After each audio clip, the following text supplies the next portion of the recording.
Halo sahabat YouTube, pada kesempatan kali ini saya akan membuat tutorial dan memberikan tips agar trigger dari Greyhound T-Rex Classic ini sedikit lebih nyaman.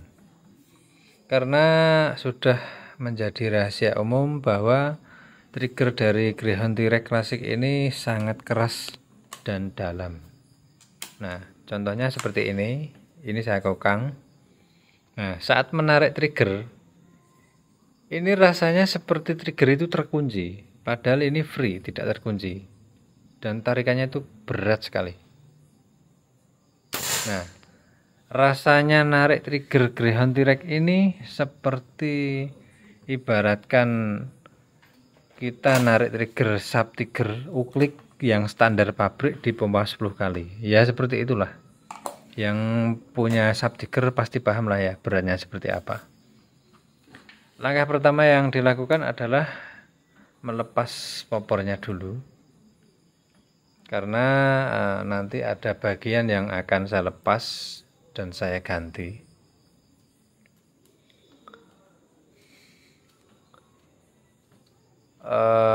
Tips ini hanya berlaku untuk Greyhound T-Rex yang klasik ya, karena yang bullpup mekanisme triggernya beda. Oke, ini popor sudah terlepas dan ini akan saya tunjukkan bagian mana yang membuat trigger ini keras dan dalam. Bagian itu yang ada di dalam bunderan. Nah, itu. Ini kan saya kokang.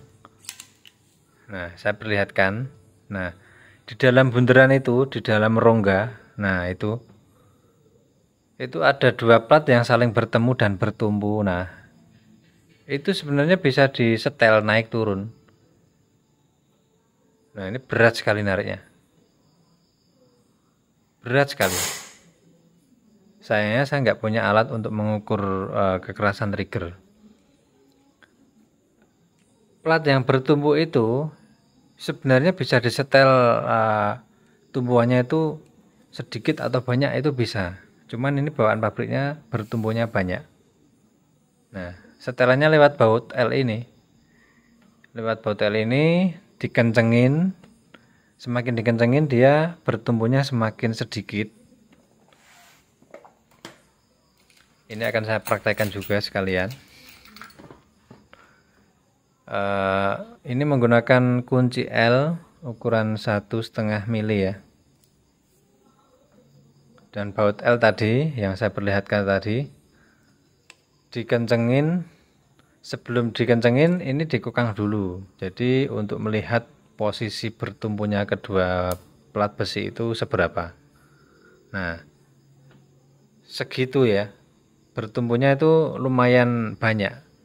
Nah, ini akan saya kencengin. Baut L kecil ini saya putar searah jarum jam sambil dilihat, karena semakin dikencengin plat yang bertumpu itu semakin bergeser. Dilihat pergeserannya dan jangan sampai kebablasan, karena kalau kebablasan nanti dia akan loss, jadi saat dikokang dia tidak nyantol.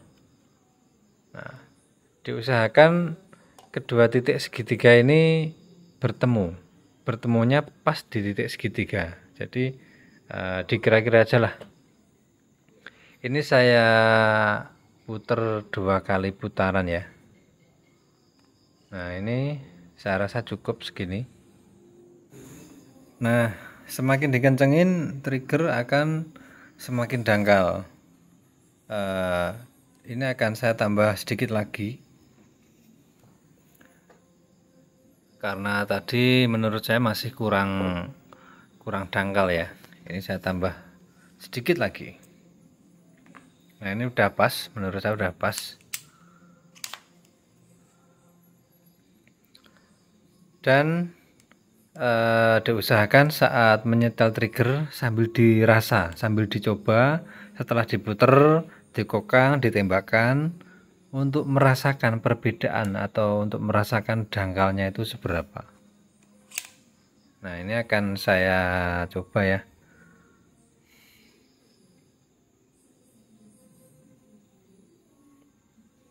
Nah, seperti ini menurut saya sudah pas. Triggernya tuh sudah tidak terlalu dalam, cuman ya itu masih berat karena beratnya tarikan trigger dipengaruhi juga oleh pir triggernya. Ini saya lepas dulu, saya tunjukkan pirnya yang mana.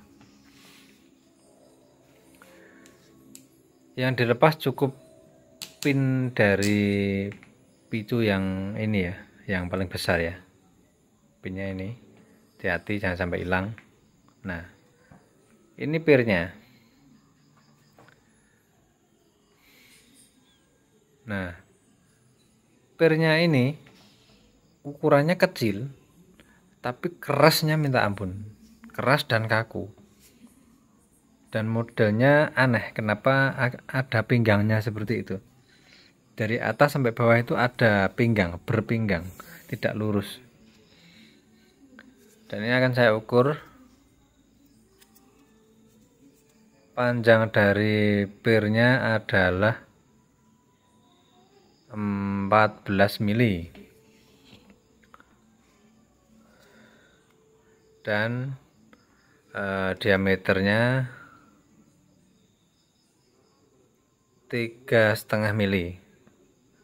Nah, untuk teman-teman ini bisa diganti dengan pir apapun yang sekiranya ukurannya pas. Kalau ukurannya sama, saya yakin akan susah. Ini saya menggunakan pir bullpen. Kebetulan ini bullpennya udah mau habis, ini tak ambil pirnya aja. Karena saya merasa ini pirnya bisa digunakan di triggernya Greyhound. Nah, pirnya seperti ini akan saya bandingkan dengan pir orinya. Pir bullpen sedikit lebih pendek dan sedikit lebih besar, namun banyak lebih empuk. Selisih empuknya itu banyak. Nah, ini tak coba tekan itu nyaman yang bullpen, ceklik-ceklik, mentul-mentul gitu. Dia sedikit lebih pendek, nggak masalah. Bagi teman-teman nggak harus pakai pir bullpen ya, pir apapun bisa dipakai. Yang penting ukurannya kalau bisa sih sama dengan ori, cuman kalau nggak bisa sedikit lebih besar nggak apa-apa. Yang pasti cari yang lebih empuk dari orinya. Nah, ini tinggal masang aja di sini. Masangnya cukup mudah. Jadi itu di triggernya kan ada cowaan untuk pir yang asli ya, itu dimasukkan ke dalam situ aja. Walaupun nggak bisa masuk semua, yang penting ujungnya masuk. Biar posisinya benar-benar pas. Nah, udah dipasang. Dan setelah saya ganti pir bullpen, tarikannya sangat ringan. Bahkan apa ya? Pokoknya ringan lah. Nanti teman-teman praktekin sendiri dan rasakan bedanya. Nah, ini saya kokang dan ini sudah nyeklek. Dan saya coba. Wah, iya. Ternyata setelah saya ganti dengan pir bullpen dan saya kencengin baut setelan triggernya tadi, perubahannya cukup signifikan. Lebih ringan iya, lebih dangkal iya. Jadi teman-teman bisa dicoba cara saya, atau mungkin ada yang punya cara lebih baik dari saya, silahkan di share di kolom komentar. Terima kasih telah menonton video saya, semoga bermanfaat. Terima kasih, sampai jumpa.